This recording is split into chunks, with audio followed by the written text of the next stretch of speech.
जुर्म वही है, बस किरदार बदल गया। खबर वही है, अखबार बदल गया। सत्ता तो आज भी सरेआम नीलाम है, लेकिन कीमत वही है, बस ठेकेदार बदल गया। जी हाँ, कुछ यही परिस्थितियां अब लोकसभा चुनाव के दौरान देश भर की राजनीति में उत्पन्न होती हुई नजर आ रही है। एक तरफ 4 जून को देश भर में नई केंद्र सरकार का गठन होने जा रहा है, तो दूसरी तरफ तमाम राज्यों में यहाँ राजनेताओं की सांस फूलती हुई नजर आ रही है। विशेष तौर पर बात करेंगे हरियाणा की राजनीति की, जहां पर भारतीय जनता पार्टी ने 2019 के लोकसभा चुनाव में प्रचंड जीत हासिल करते हुए केंद्र में सत्ता का ताज पहन लिया था, लेकिन अब वही भारतीय जनता पार्टी घिरती हुई नजर आ रही है। 9.5 साल तक प्रदेश के मुख्यमंत्री रहने वाले मनोहर लाल खट्टर को हटा करके नायब सिंह सैनी की ताजपोशी कर दी जाती है।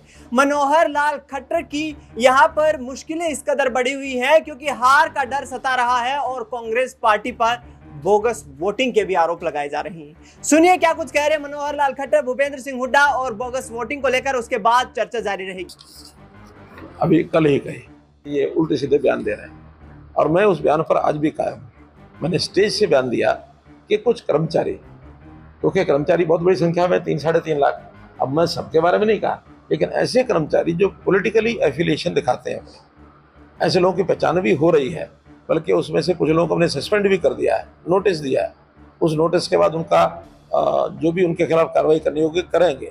लेकिन चूँकि सारा कुछ एम्प्लॉइज हर बूथ के ऊपर उनका एक सिस्टम होता है, वहाँ कांग्रेस के लोगों के लिए बहुत कुछ किया जा सकता है। एम्प्लॉय गड़बड़ करने पर आ जाए, मैंने उनको वार्न किया था कि अब जो कुछ आप कर रहे हैं आपको नज़र रखी जाएगी और जिस किसी का भी कोई हमको ऐसा प्रमाणित मिलेगा तो 4 जून तक आपका, 4 जून के बाद हमारा विषय।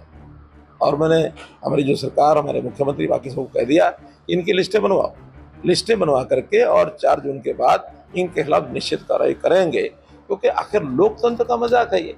यानी कैसे, जैसे कहावत कही जाती है, क्या खेत ही बाढ़ को खाने लग जाएगी, बाढ़ ही खेत को खाने लग जाएगी तो खेत को बचाएगा कौन? आखिर कर्मचारियों का दायित्व है कि एक निष्पक्ष चुनाव लोकतांत्रिक तरीके से कराएं, ये जिम्मेदारी कर्मचारियों की है। अभी तो 4 मुझे ध्यान में है, लेकिन और रिपोर्ट सब आ रही है और उन 4 में ग्रॉस इंडिसिप्लिन किया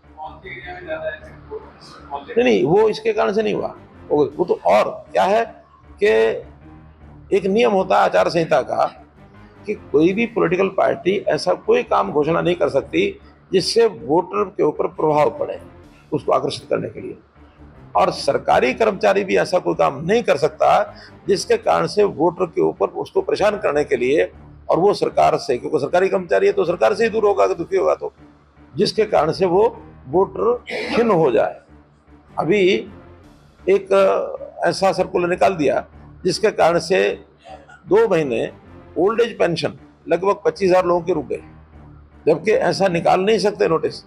जो चीज़ आचार संहिता 16 मार्च को थी, 16 मार्च के बाद 4 जून तक कोई नया सर्कुलर, हाँ लॉ एंड ऑर्डर की स्थिति को मेंटेन करना है या इस प्रकार का कोई आपात स्थिति आ जाए उसके लिए सरकार कर सकती है, लेकिन नॉर्मल रूटीन का कोई नियम, इम्प्लीमेंटेशन भी जो पहले हो रही है, नई इम्प्लीमेंटेशन आचार संहिता से लेकर के और आचार संहिता समाप्ति तक कुछ नहीं किया जा सकता। ऐसे 4 लोग जिन्होंने 25,000 लोगों की पेंशन रुकवा दी, हालांकि वो चालू हो गई अब। तो आपने सुना, मनोहर लाल खट्टर को 25 मई को हरियाणा में तमाम 10 लोकसभा सीटों पर चुनाव संपन्न हुआ है। इसके बाद मनोहर लाल खट्टर ने कहा है कि कुछ कर्मचारी और अधिकारी हुड्डा के आदेश पर काम करते नजर आए, उन तमाम लोगों की पहचान की जा रही है और शिनाख्त करके कड़ी कार्रवाई की जाएगी। इसके साथ साथ 2024 के लोकसभा चुनाव में भारतीय जनता पार्टी एक बार फिर से 10 सीटों पर जीत हासिल करने का यहां पर सपना देख रही है, तो दूसरी तरफ तमाम दिग्गज नेताओं की नाराजगी लोकसभा चुनाव में सरेआम देखने को मिली है। तमाम दिग्गज नेता यहां अपने ही पार्टी के प्रत्याशियों के चुनाव प्रचार में नहीं जुटे, लिहाजा भारतीय जनता पार्टी अब उस मुहाने पर आकर खड़ी हो गई है जहां से कुछ सीटों पर हार का डर भी सता रहा है। न्यूज रूम में मैं मौजूद हूं, तमाम सहयोगियों से जानने की कोशिश करेंगे कि हरियाणा की राजनीति का आगामी मानचित्र क्या होने वाला है। मेरे साथ मेरे वरिष्ठ सहयोगी अमन जी मौजूद हैं। अमन जी, किस तरीके से देखते हैं राव इंद्रजीत सिंह का यह बयान एक बार फिर से कि 4 जून के बाद हरियाणा में राजनीतिक मानचित्र बदल जाएगा या कोई बड़ा कुछ फेरबदल होने वाला है? देखिए, जाहिर सी बात है, क्योंकि हरियाणा की बात आप करें और वहाँ पर जिस तरह से बीजेपी के अंदर प्रॉब्लम चल रही है, बीजेपी के नेताओं के अंदर प्रॉब्लम चल रही है, खुद बीजेपी का सिंहासन जो है वो डावाडोल होता हुआ दिखाई पड़ता है। आप देखिए, हरियाणा में बीजेपी लगातार 2 बार सरकार बनाती है, लेकिन अंतिम दौर में आते आते जिस तरह से बिखराव दिखाई पड़ता है, वो ये बताता है कि अब नेताओं के बीच में जो तालमेल होना चाहिए था बीजेपी की, वो अब खत्म होता हुआ दिखाई पड़ता है मुद्दे आने के। क्योंकि आपने देखा कि दुष्यंत चौटाला किसानों के मुद्दे पे कहें या किसी भी मुद्दे पे कहें, लेकिन वो बीजेपी से अलग हो जाते हैं। यहाँ तक कहते हैं कि जो सरकार बीजेपी ने चलाई है, जिस तरह से हम साथ रहे हैं, वो शायद अब आगे साथ बन नहीं सकता, क्योंकि बीजेपी एक अलग दिशा में जाती हुई नजर आती है और सही दिशा जो होनी चाहिए थी वो अपनाते हुए बीजेपी नजर नहीं आती, इसीलिए हम उनसे अलग हो जाते हैं। तब यहाँ पर लगता है कि बीजेपी अल्पमत में आ गई। फिर बीजेपी के साथ जो 3 निर्दलीय विधायक थे वो भी उनसे अलग हो जाते हैं। तो ये कश्मकश भरी जो राजनीति है बीजेपी के हरियाणा में, वो ये बताती है कि यहाँ पर बीजेपी अगर मुश्किलों में है तो खुद कारण उनके ही नेता हैं, क्योंकि अनिल विज से नायब सिंह सैनी की नहीं बनती। वहीं जो तमाम नेता हैं वो आपस में इस तरह से कह सकते हैं उनका तालमेल बिगड़ा हुआ है कि कोई भी एक राय पे कायम नहीं हो पा रहा है। और यही वजह है कि जब किसानों के पास में या लोगों के पास में, जनता के पास में जब वोट मांगने के लिए जाते हैं दिनेश, तो लगता है कि जो लोग हैं वो गुस्से में भरे बैठे हैं और उनको खदेड़ते हुए से नजर आते हैं। तो ये तमाम जो नाकामियां हैं ये बीजेपी के लिए मुश्किलों का सबब है। और यही बात है कि चाहे राव इंद्रजीत हो या फिर अनिल विज हो या और तमाम नेता हो, वो यही बात कहते हुए दिखाई पड़ते हैं कि 4 जून के बाद कुछ बड़ा हो सकता है हरियाणा में। रोकना चाहूंगा, अनिल विज मनोहर लाल खट्टर की मुलाकात होती है, क्या अब अनिल विज पर दांव खेलती हुई भारतीय जनता पार्टी नजर आएगी? देखिए, जाहिर सी बात है कि अनिल विज जिस तरह के नेता हैं और बिल्कुल उनके ऊपर दांव खेलना भी चाहिए। और ये दांव पहले से अगर हुआ होता तो शायद बीजेपी अभी मजबूत कंडीशन में होती है हरियाणा में, क्योंकि जो सर्वे निकल कर आए हैं उसमें लगभग बराबरी की टक्कर कांग्रेस पार्टी और बीजेपी के बीच में नजर आती है। तो आप समझ सकते हैं यहाँ पर अगर अनिल विज ने मोर्चा संभाला होता, अनिल विज अगर सामने से पार्टी की अगवानी कर रहे होते तो शायद ज्यादा बीजेपी को फायदा होता। लेकिन जिस तरह से आंकड़े बता रहे हैं कि बीजेपी लगभग 4 से 5 सीटें यहाँ पर खोती हुई दिखाई पड़ रही है, उससे आप समझ सकते हैं कि कांग्रेस पार्टी एक बार फिर हरियाणा में अपने आप को मजबूत कर रही है। और देखिए, अभी नहीं, जब विधानसभा चुनाव आएगा उस समय बीजेपी की मुश्किलें कांग्रेस पार्टी और ज्यादा बढ़ाती हुई नजर आएगी। हरियाणा में आगामी वक्त में विधानसभा के चुनाव भी होने वाले हैं। 10 लोकसभा सीटें और 90 विधानसभा सीटों वाला हरियाणा राजनीति का प्रमुख केंद्र बिंदु रहता है।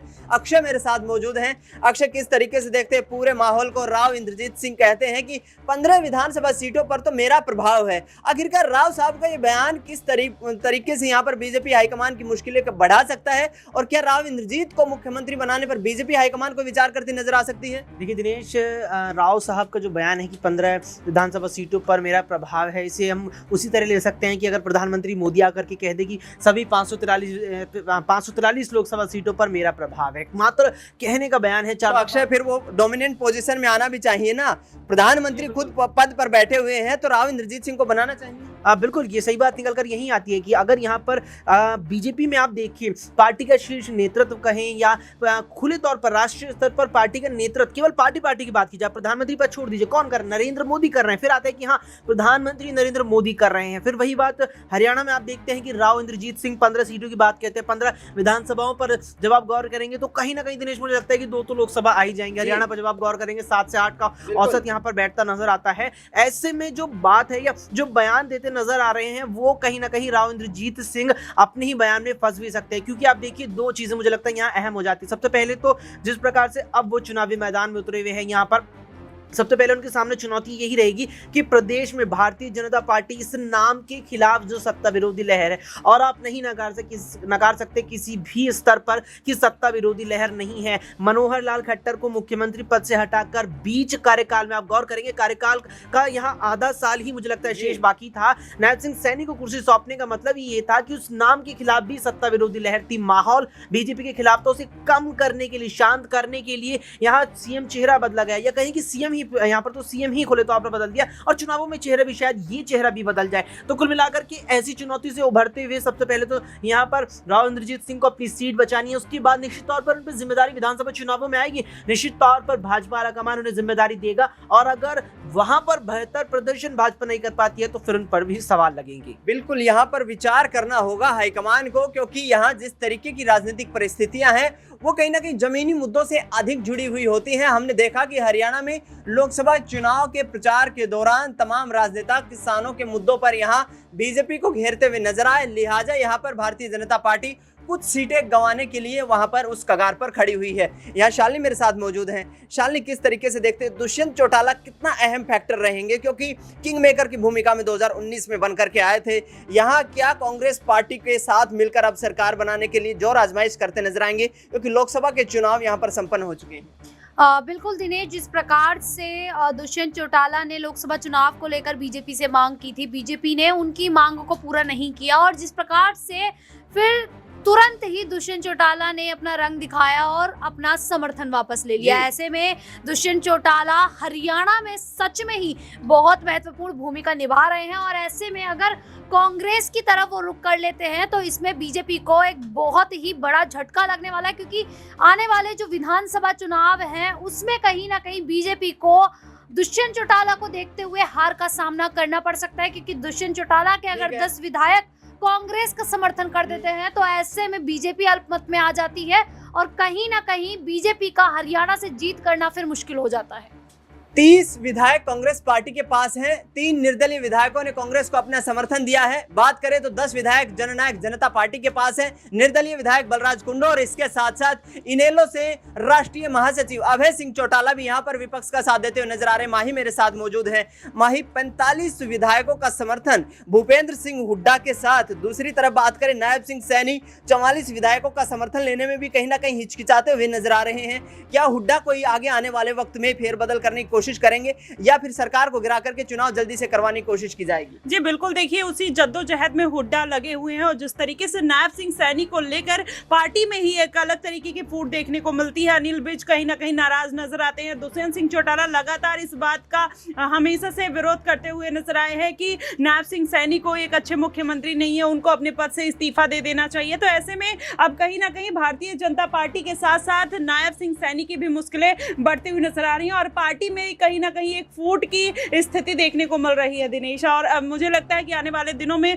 हो सकता है अनिल विज और भूपेंद्र हुड्डा मिलकर कोई बड़ा खेला कर सकते हैं। बिल्कुल, आने वाले वक्त में भूपेंद्र सिंह हुड्डा, अनिल विज, इसके साथ साथ दुष्यंत चौटाला भी राजनीति में पीछे हटने वाले नहीं है, कोई बड़ा खेल करते हुए नजर आ सकते हैं। पहले ही अपनी इच्छाएं जाहिर कर चुके हैं कि यदि सरकार को गिराने की नौबत आएगी तो मैं विपक्ष की भूमिका में मजबूती से साथ खड़ा रहूंगा। हरियाणा में भारतीय जनता पार्टी को झटका देने के लिए, नायब सिंह सैनी की सरकार को धराशाही करने के लिए और यहां हरियाणा में नया सत्ता का एक आयाम स्थापित करने के लिए दुष्यंत सिंह चौटाला बड़ी भूमिका निभा सकते हैं। देखना यह होगा कि 4 जून के बाद वाकई हरियाणा में क्या सरकार गिरती हुई नजर आएगी और क्या लोकसभा चुनाव के नतीजे भी यहां बीजेपी की उम्मीदों के विपरीत नजर आएंगे। फिलहाल न्यूज रूम से इस खास कार्यक्रम में इतना ही। देश दुनिया की तमाम बड़ी खबरों के लिए आप देखते रहिए SPN 9 न्यूज।